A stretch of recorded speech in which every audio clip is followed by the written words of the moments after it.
विद्यार्थी मित्रों standard 9 to 12 subject English grammar the future continuous tense चालू भविष्यकाल। विद्यार्थी मित्रों स्टैंडर्ड 9 to 12 માટે આ ટોપિક કોમન રહેશે।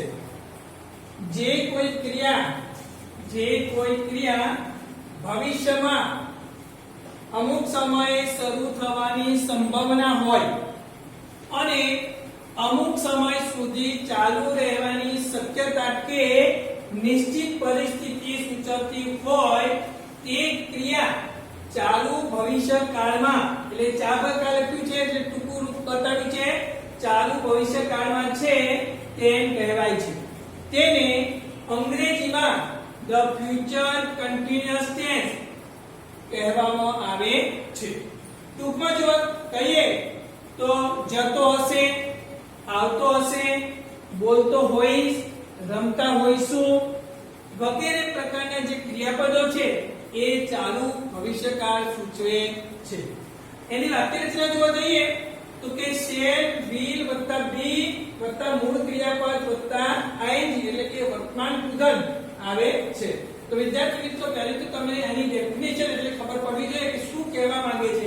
તો કે જે કોઈ ક્રિયા ભવિષ્યમાં અમુક સમયે શરૂ થવાની સંભાવના હોય અને અમુક સમય સુધી ચાલુ રહેવાની શક્યતા કે નિશ્ચિત પરિસ્થિતિ સૂચવતી હોય તે ક્રિયા ચાલુ ભવિષ્યકાળમાં છે તેમ કહેવાય છે અને તેને અંગ્રેજીમાં ધ ફ્યુચર કન્ટિન્યુઅસ ટેન્સ કહેવામાં આવે છે। એટલે એની આપણે ટૂંકમાં મેં કહી દીધું તે પ્રમાણે કે જતો હશે, આવતો હશે, બોલતો હોઈશ, રમતો હોઈશું વગેરે જે પ્રકારના જે ક્રિયાપદો જે છે એ ચાલુ ભવિષ્યકાળ સૂચવે છે। તો વિદ્યાર્થી મિત્રો આપણે હવે કોઈ પણ એમ કે ક્રિયાપદ લઈએ અને એના હકારો પહેલા જોઈએ પછી આગળની એની વાક્ય રચના પણ જોતા રહીશું। દાખલા તરીકે ટુ રીચ લઈએ। ટુ રીચના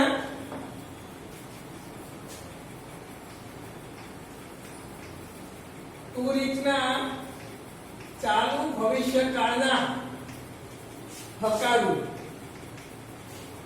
વિદ્યાર્થી મિત્રો પહેલા તો આપણે તો કે પર્સન સિંગ્યુલર અને પ્લુરલ। હવે એફપી એટલે ફર્સ્ટ પર્સન, એસપી એટલે સેકન્ડ પર્સન અને પીપી એટલે થર્ડ પર્સન। અહીંયા આઈ શેલ અથવા શેલ હવે નવી પ્રચલિત પદ્ધતિમાં આઈ સાથે વિલ નો પણ એમ કે પ્રયોગ કરવામાં આવે છે। તો આઈ શેલ અથવા will be reaching, be shall બરાબર અથવા તો વિલ પણ પ્રયોગ કરી શકે છે। Be reaching, you will be reaching,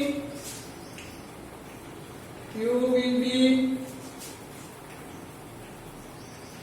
reaching અને અહીંયા he, she, it will be reaching, they will be reaching। એટલે વિદ્યાર્થી મિત્રો આવી રીતે કોઈ પણ ક્રિયાપદ લઈ લેશો। દાખલા તરીકે અહીંયા ટીચ લીધું બરાબર તો આઈ શેલ તો will be teaching, we shall તો will be teaching, you will be teaching, you will be teaching, he she it will be teaching, they will be teaching. એટલે હવે આપણે એની વાક્ય રચના જોઈએ।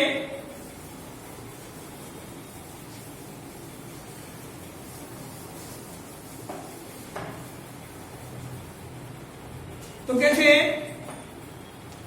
શેલ વિલ એટલે કે વાક્ય રચના એટલે કે કર્તા વત્તા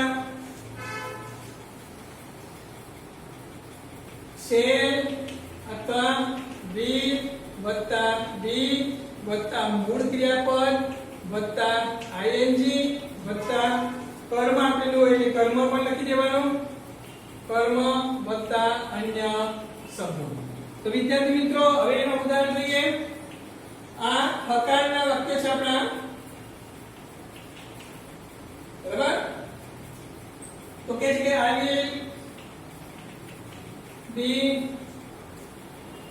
taking exercise. I will be taking exercise in the evening. કૌંસમાં બરાબર શું take આપેલું હોય બરાબર અને ભવિષ્યવાળું છે તો will be taking. They will be studying. They will be studying.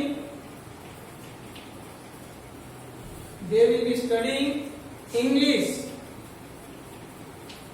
Next period કૌંસમાં to study આપેલું હોય તો will be જે સાથે will આવે આગળનું ટેબલ જોયું તે પ્રમાણે we shall be reaching. We shall be reaching Pavagadh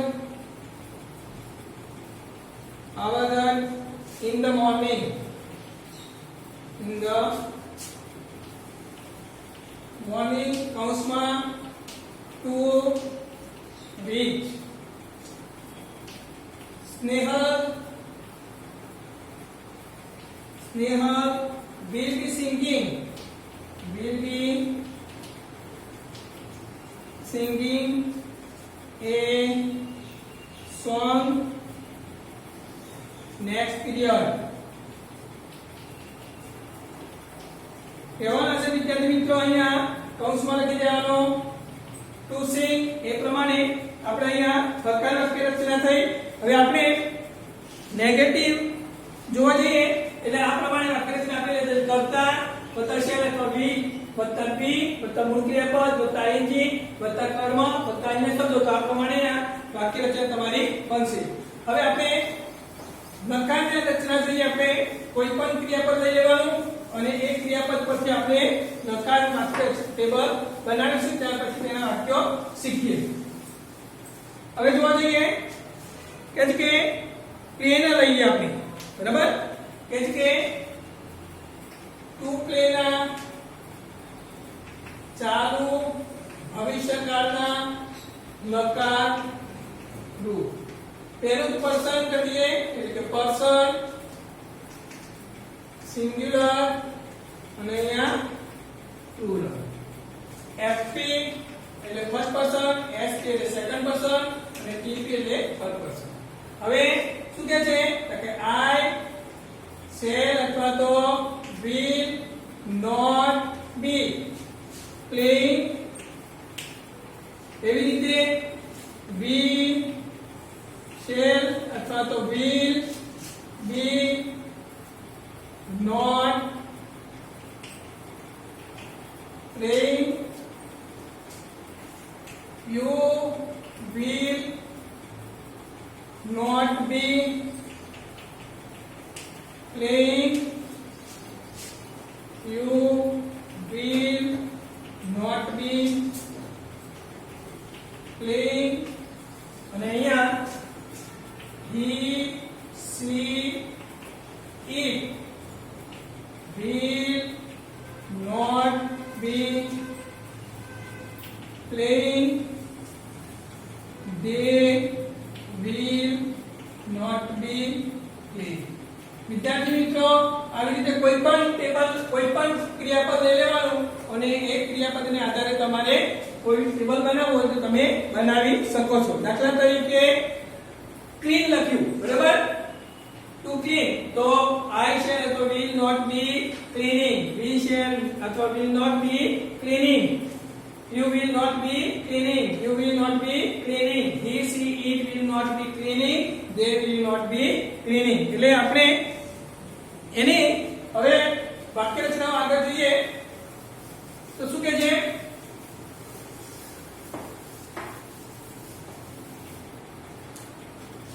એની વાક્ય રચના તો કહે છે કે કર્તા નકાર વાક્ય રચના. તો કહે છે કે કર્તા વત્તા શેલ અથવા will વત્તા not વત્તા be વત્તા મૂળ ક્રિયાપદ વત્તા ing વત્તા કર્મ વત્તા અન્ય શબ્દ. હવે આપણે એના એક્ઝામ્પલ જોઈએ. The children will not be. The children will not be cleaning. Will not be cleaning the room. અથવા તો હાઉસ લઈએ ગમે તે, તો અહીંયા ટુ ક્લીન લઈ લેવાનો, એના પરથી નકારમાં બની ગયો. બરાબર. બીજું જોવા જઈએ. Vaidehi will not. Vaidehi will not be going to Ahmedabad. એટલે કે અમદાવાદ. કૌંસમાં to go નકારમાં બની ગયો will not be going. ત્રીજું Smita will not be riding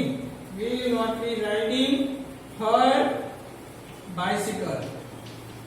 કૌંસમાં to ride એટલે નકારમાં બની ગયું will not be riding. અને the girls will not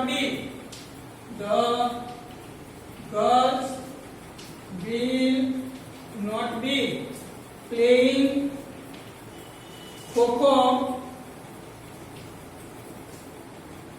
બરાબર. will not be playing in the morning. કૌંસમાં to play લખી દેવાનું. આપેલું હોય એ પ્રમાણે અહીંયા, તો આ પ્રમાણે અહીંયા જે ચાલુ ભવિષ્યકાળની વાત કરી નકારમાં the children will not be cleaning the room, Vaidehi will not be going to Ahmedabad, Smita will not be riding her bicycle, the girls will not be playing kho in the morning. એટલે આ પ્રમાણે જે નકાર રચના જે છે એ નકાર રચના પણ તમે બનાવી શકો છો. એટલે આ પ્રમાણે હવે ત્યાર પછી કોઈ પણ લઈ લઈશું આપણે. ટુ ડાન્સ ના લઈ લઈએ. બરાબર. ટુ ડાન્સ ના ચાલુ ભવિષ્યકાળના પ્રશ્નાર્થ.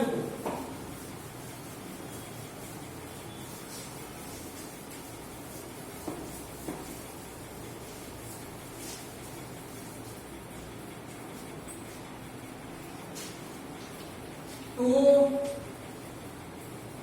ડાન્સના ચાલુ ભવિષ્યકાળના પ્રશ્નાર્થ. એટલે અહીંયા પછી આપણે ટેબલ બનાવી દઈએ. પર્સન, સિંગ્યુલર અને પ્લુરલ. કે જે ફર્સ્ટ પર્સન, સેકન્ડ પર્સન અને થર્ડ પર્સન. હવે પ્રશ્નાર્થ બનાવવાનું શું કરવાનું? તો કે કર્તાની આગળ બરાબર શેલ કે વિલ ને મૂકી દેવાનું. બરાબર. એ કે છે શેલ આઈ બી. બરાબર. Shall I be dancing, shall we be dancing, will you be dancing, will you be dancing. અને છેલ્લે will he, she, it be dancing ને will they dancing. એટલે વિદ્યાર્થી મિત્રો આ પ્રમાણે કોઈ પણ ક્રિયા પર લેવાનું અને એની જગ્યાએ તમે લઈ અને એના પ્રમાણે તમે પ્રશ્ન વાક્ય બનાવી શકો છો. દાખલા તરીકે અહીંયા ટીચ લીધું હોય. બરાબર. તો shall I be teaching, shall we be teaching, will you be teaching, will you be teaching, will he, she, it be teaching, will they અહીંયા be લખી will they be teaching. એટલે આ પ્રમાણે તમારે વાક્ય રચના બનશે. હવે એને આપણે questions and answers એટલે કે પ્રશ્નો અને તેના જવાબો. તો question and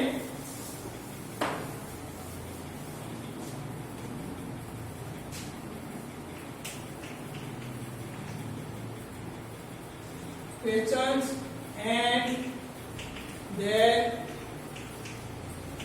answer. પ્રશ્નો અને જવાબ. and પ્રશ્નો and questions and answer એટલે પ્રશ્ન અને જવાબ. કે છે the teacher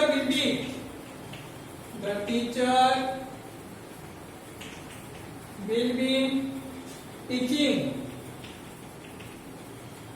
this lesson tomorrow. હવે કર્તાને આગળ આપણે will ને મૂકી દઈશું. will the teacher be teaching this lesson tomorrow? હવે પ્રશ્ન વાક્યનો જવાબ આપીને નામ આપી દેવાનો. બરાબર? ટીચર છે માટે આપણે અહીં માં જવાબ આપીશું. હકારમાં યસ he will be અથવા તો no he won't be. will not to ટુકુરૂપ વિદ્યાર્થી મિત્રો won't થાય છે. આગળનું વાક્ય જોવા જઈએ તો વૃંદા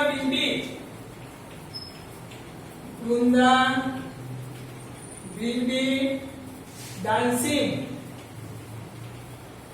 tomorrow. હવે એને પ્રશ્ન વાક્યમાં ફેરવી દઈએ. will ને આગળ લઈ જશો. will Vrunda be dancing tomorrow? હાકે નામ જવાબ આપી દઈએ. છોકરી છે એટલે સી લખીશું. યસ સી will અને બી ને નકારમાં આપી દઈશું. બરાબર? એટલે અહીંયા બી આપણે લઈ ગયું છે ને અહીંયા not he won't be એટલે અહીંયા આપણે કહી દઈશું she no she won't be. એટલે કે વિદ્યાર્થી મિત્રો એવી રીતે આગળ જોવા જઈએ બહુવચનમાં ત્રીજું વાક્ય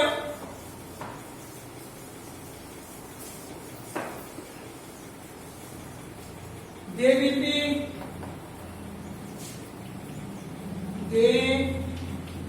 will be welcoming the guest. પ્રશ્ન કરવાનું છે will ને આગળ લઈ જશો. will they be welcoming the guest? પ્રશ્ન ચિહ્ન છે અને હવે હકારમાં જવાબ આપી દઉં. યસ they will be અને નકારમાં આપીએ નો they won't be.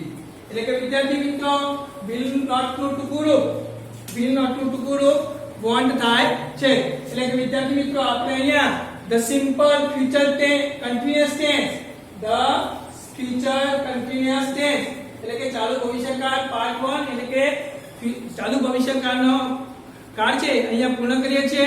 વિદ્યાર્થી મિત્રો આ પ્રમાણે એક્ઝામ ની અંદર કોઈ પ્રશ્ન આવે તો એ પ્રમાણે તમે તેનો અને આ જે છે એક્સરસાઇઝ તમારી નોટબુક ની અંદર અવશ્ય કરી દેજો.